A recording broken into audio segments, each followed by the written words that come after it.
मुस्तफ़ा की बहनें तोहफे देखकर खुश हो गईं। नूरी, तुझे तेरे तोहफे पसंद आए? मुस्तफ़ा ने नूरी से पूछा। हाँ, बहुत, नूरी मुस्कुराई। लेकिन मुस्तफ़ा, ये इतना सब लाने की क्या ज़रूरत थी? इतना सब कहाँ है? थोड़ी सी तो चीज़ें हैं। मुस्तफ़ा के अब्बा हसरत भरी निगाहों से मुस्तफ़ा और नूरी को बात करते हुए देख रहे थे। अब्बा, ऐसे क्या देख रहे हैं आप? मुस्तफ़ा ने अपने अब्बा की हसरत भरी नज़रें महसूस करते हुए बोला। ज़रा दो घड़ी अपने बाप से भी बात कर ले। मुस्तफ़ा के अब्बा बोले। जी जी अब्बा, चल आजा अंदर। मुस्तफ़ा और उसके अब्बा अंदर कमरे में चले गए, जबकि उसकी बहनें और नूरी बाहर सहन में बैठी रहें। पुत्र, ठीक है ना तू? जी अब्बा, मुझे क्या होना है?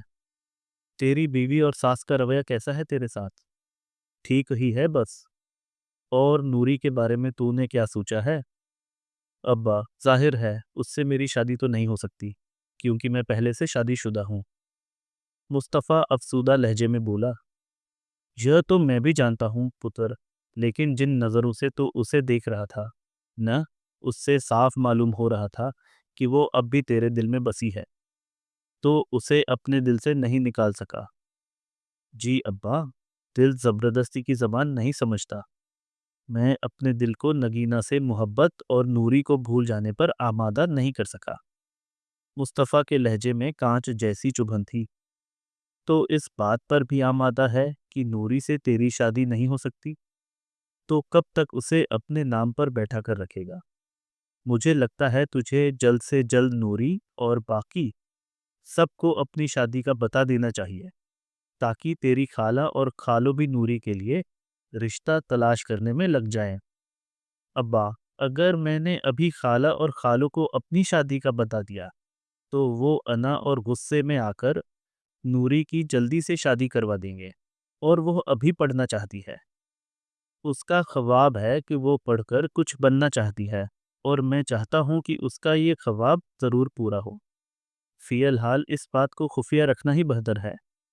मुस्तफ़ा, कम्बली गला न कर। लड़की की शादी वक्त पर हो जाए तो बेहतर होता है, और पढ़कर तालीम हासिल करके भी क्या करेगी वो? संभालना तो चौल्हा चौका और बच्चे ही हैं। मुस्तफ़ा के अब्बा पुरानी सूझ के मलिक थे, अपनी सूझ बताने लगे। अब्बा, तालीम एक खजाना है, जो ज़िंदगी के किसी मोड़ पर भी आपके काम आ सकती है। ज़िंदगी में कभी भी बुरा वक्त आ सकता है, जैसे हम पर आ गया था।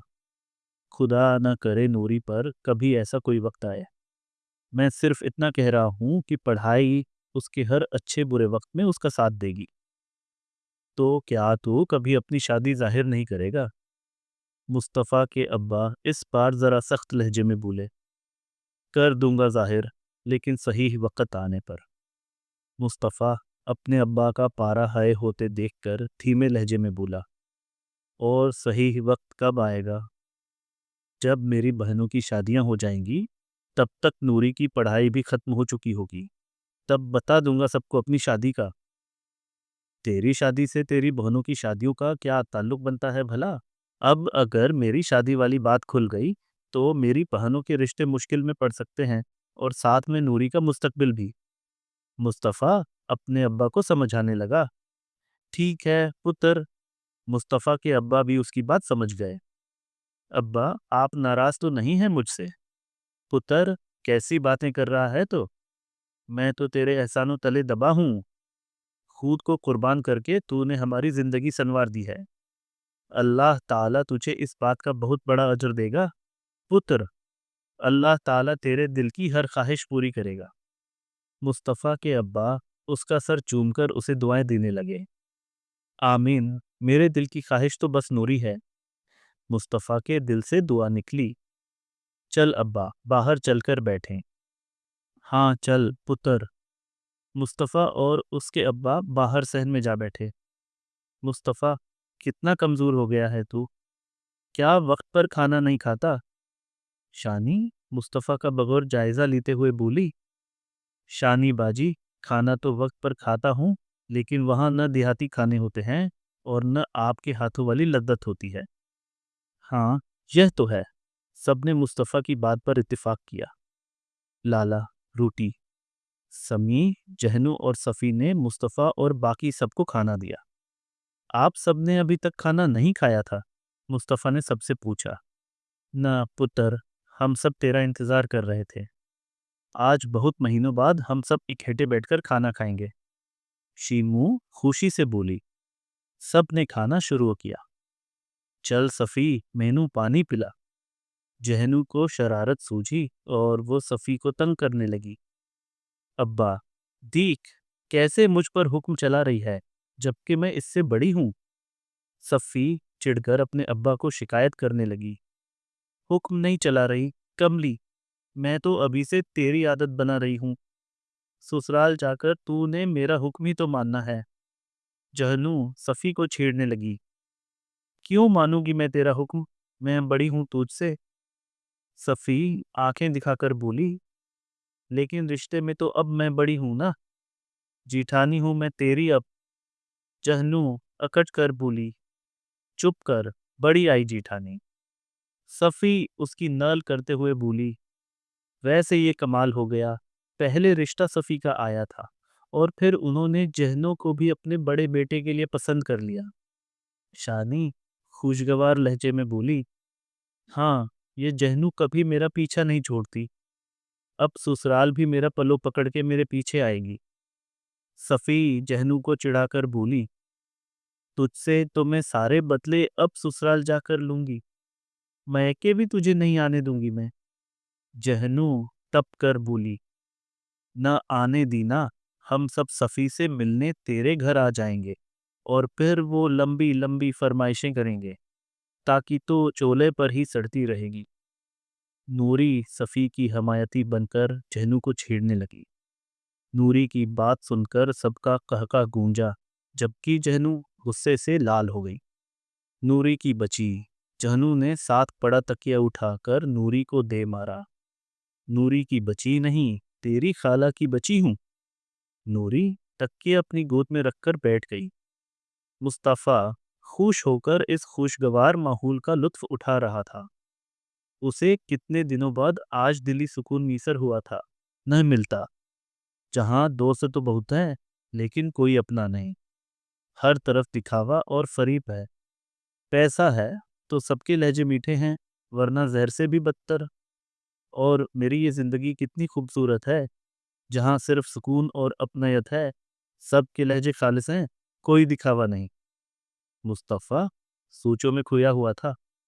लाला, तू इतना खामोश क्यों बैठा है? कुछ बोल ना। सम्मी ने उसे मुखातिब किया। इन दोनों की लड़ाई खत्म हो जाए तो वो बोलेगा कुछ।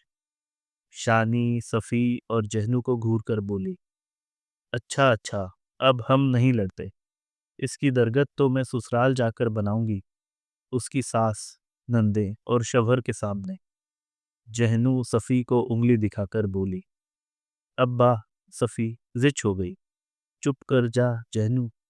मुस्तफ़ा के अब्बा ने हंसकर जहनू को टोका। शानी बाजी, शीमू और सम्मी के लिए भी रिश्ता तलाश करना शुरू कर दें। मुस्तफ़ा अपनी सबसे बड़ी बहन से बोला।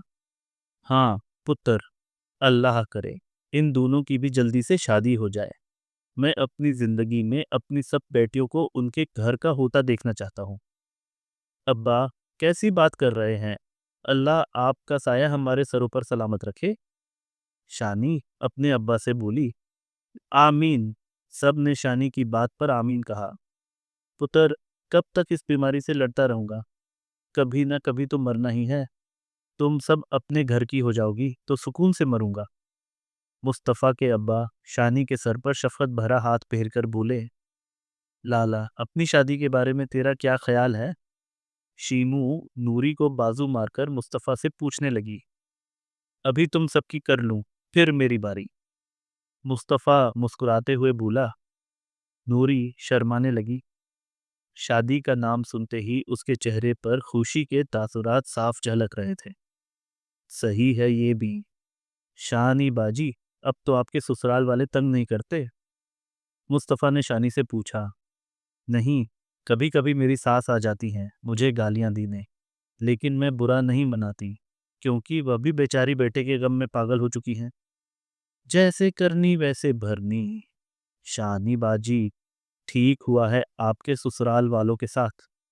नूरी नफरत जाहिर करते हुए बोली, ऐसा नहीं भूलते पुत्र, ऐसा दुख अल्लाह दुश्मन को भी न दे। मुस्तफ़ा के अब्बा नूरी से बोले, वैसे मुस्तफ़ा अब तू कमा रहा है, तेरे पास पैसा भी है, तो शानी बाजी को इंसाफ क्यों नहीं दिलाता? केस कर इन लोगों पर जैसे उन्होंने तुम लोगों पर किया था।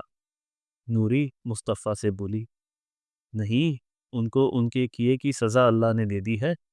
उनकी दुनिया भी उजड़ चुकी है और आखिरत भी। मुस्तफ़ा बोला, हाँ, वो इसी के काबिल थे। छोड़ो अब इन बातों को, पहले की तरह अच्छी अच्छी बातें करते हैं। शानी बोली, हाँ लाला, आपसे मुझे बहुत सारी बातें करनी हैं। शीमू मुस्तफ़ा के पास आ बैठी। हाँ हाँ बोलो। लाला, इस्लामाबाद में तो लड़कियां बहुत फैशन करती हैं ना। कपड़े भी छोटे पहनती हैं, आधी टांगें निकाली हुई होती हैं और कमीज की आस्तीन भी नहीं होती। ये सुनते ही सब हंसने लगे, जबकि मुस्तफ़ा शर्म कर मुस्कुरा दिया। हाँ, वहाँ का माहौल ही ऐसा है, सब मॉडर्न हैं और मॉडर्न लोग ऐसे कपड़े पहनते हैं। मुस्तफ़ा ने जवाब दिया, फैशन के नाम पर जिस्म की नुमाइश करना लानत है ऐसे मॉडर्न होने पर। नूरी तरह कर बोली, हाँ, फैशन पूरे कपड़े पहनकर भी किया जा सकता है, और नहीं तो किया। मुस्तफ़ा ने नगीना की ड्रेसिंग का सोचा, जो उसकी बहनों की सोच से भी ज्यादा खराब होती थी, लेकिन वो चाह कर भी अपनी बीवी को नहीं रोक सकता था। भाई, मासी नसीम भी तो इस्लामाबाद रहती है, कभी उससे भी मुलाकात हुई है आपकी? समी ने पूछा। हाँ, होती रहती है, मुस्तफ़ बोला। मुस्तफ़ा अब अपनी बहनों को किया बताता कि वो और मासी नसीम एक ही घर में रहते हैं। मुस्तफ़ा, इस्लामाबाद में तो घूमने की बहुत खूबसूरत जगहें हैं। तू कब से वहाँ रहता है? तू भी कहीं घूमने गया है? हाँ, काम के सिलसिले में बहुत सी जगहों पर जाना पड़ता है। मज़े हैं लाला, आपके काम भी और ऐश भी। हुम्मम, तुम्हारी बातें तो खत्म होने का नाम नहीं ले रहे। मैं तो सोने जा रहा हूँ। मुस्तफ़ा के अब्बा सोने चले गए।